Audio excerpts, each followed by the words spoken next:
میں نے show cause notice کا جواب دیا ہے، باقی خان صاحب کا جو بھی فیصلہ ہوگا وہ مجھے منوہن تسلیم ہوگا۔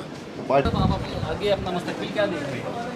مستقبل میرا ہمیشہ سے روشن اور تابناک ہے۔ ماشاءاللہ۔ آپ پاکستان تحریک انصاف کا حصہ ہی رہیں گے؟ یہ کیسے سوال کر رہے ہیں آپ لوگ؟ دیکھو نا، پھر آپ لوگ کہتے ہیں آپ غصہ ہوتے ہیں۔ کس بنیاد پہ آپ لوگ کہہ رہے ہیں کہ پاکستان تحریک انصاف کا حصہ نہیں رہوں گا؟ نہیں یار، میرا میڈیا سے بات کرنے کا کوئی شوق ہی نہیں ہے فی الوقت، ٹھیک ہے نا؟ مروت صاحب، جب سے محسن نقوی صاحب کو دیکھیں نا، میری آپ گزارش سن لینا، آپ لوگ دیکھیں، صحافت کے اصول یہ نہیں ہیں۔ میں نے ایک کمٹمنٹ کی ہوئی ہے کہ جب تک یہ ڈیسائیڈ نہیں کرتے ہیں، میں نے شوکاز نوٹس کا جواب دے دیا ہے۔ اس کے بعد پارٹی فیصلہ کر لیں۔ ابھی آپ لوگ پھر وہی چیزیں، نکتے جو ہیں آپ اٹھائیں گے، تو بجائے اس کے کہ جو پہلے سے حالات ہیں، میں خان صاحب کے لیے مزید پریشانیاں نہیں پیدا کرنا چاہتا ہوں، تو لہٰذا مجھے میڈیا سے دور رہنے دیں جب تک یہ فیصلہ نہیں ہوتا ہے۔ اور اگر یہ طوالت اختیار کرتا ہے تو تب تک میں چاہوں گا کہ میں ذرا میڈیا سے دور رہوں۔ اور اگر آپ یہ اختلافات کی باتوں کو ہٹا کے کوئی اور بات پوچھنا چاہیں تو بے شک پوچھیں۔ کشمیر کے حوالے سے بتائیں سر۔ دیکھو، میرا خیال ہے ورکر کو میری خاموشی اچھی لگی ہے۔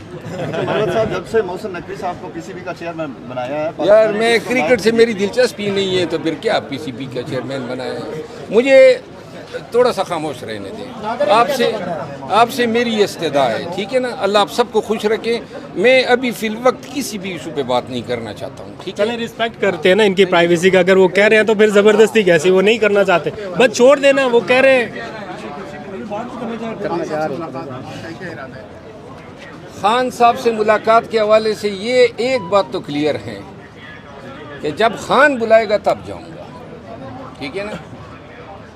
اور انشاءاللہ جب بھی میرے لیڈر مجھے یاد کرے گا، انشاءاللہ میں اس کے پاس آ جاؤں گا۔ آپ نے کہا کرکٹ میں دلچسپی نہیں ہے، کوٹ آپ نے کوچز والا پہنا ہوا ہے۔ دیکھیں، اس نے آپ کو ہنسا دیا۔ ہنستے تو ہم جو ہیں انشاءاللہ، اگر خدا نخواستہ کہیں وہ بات کوئی اور کسی اور طرف نکل جائے گی، لیکن یہ ہے کہ ہم بڑے مشکل حالات میں ہنسنے والے لوگ ہیں، ٹھیک ہے نا؟ کوئی یہ نہ سوچیں کہ یہ وقتی حالات جو ہیں وہ مجھے پریشان کر سکتے ہیں۔ جو پریشانی ہم نے زندگی میں دیکھی ہے نا، یہ تو اس کا عشر عشیر ہی نہیں ہے۔ جو کام کرتے ہیں، جو بات کرتے ہیں، پوری ذمہ داری سے بات کرتے ہیں، اور الحمدللہ دنیاوی معاملات جو ہیں نا وہ ہمیں دل برداشتہ نہیں کر سکتے ہیں۔ دل برداشتہ وہ تھے تو 2008 سے لے کر 12 تک ہم ہو چکے ہوتے، ٹھیک ہے نا؟ مروت صاحب کی خاموشی کا جو قصوروار ہے وہ کسے ٹھہرائیں گے؟ یہ جو آپ پابند ہو گئے ہیں۔ نہیں، کیا پابند ہو گیا ہوں؟ خود اپنے اوپر ڈسپلن امپوز کر رہا ہوں۔ اچھی Self- مروت صاحب یہ بتائیں کہ سعودی عرب سے متعلق جو آپ نے بیان یار تھا، دیکھو نا، اس پر پھر ابھی آپ بھی قائم ہے؟ یہ آپ سوالات کر رہے ہیں، میں ابھی آپ کو استدعا کر رہا ہوں کہ مجھے یہ دیکھیں نا، رائے جاننا چاہ رہے ہیں کہ آپ اس پہ قائم ہیں یا آپ بھی ندامت محسوس کر رہے ہیں کہ وہ بیان آپ کو نہیں دینا چاہیے؟ آپ نادم ہیں اپنے سوال پہ یا نہیں ہے؟ نہیں سر، میں تو بالکل نادم ہوں، سوال کر رہا ہوں۔ میں آپ کو ریکویسٹ کر رہا ہوں کہ مجھ سے سوال نہ کریں، مجھے چھوڑ دیں۔ اور آپ کہہ رہے ہیں کہ نہیں میں نادم نہیں ہوں۔ Thank you very much. Thank you.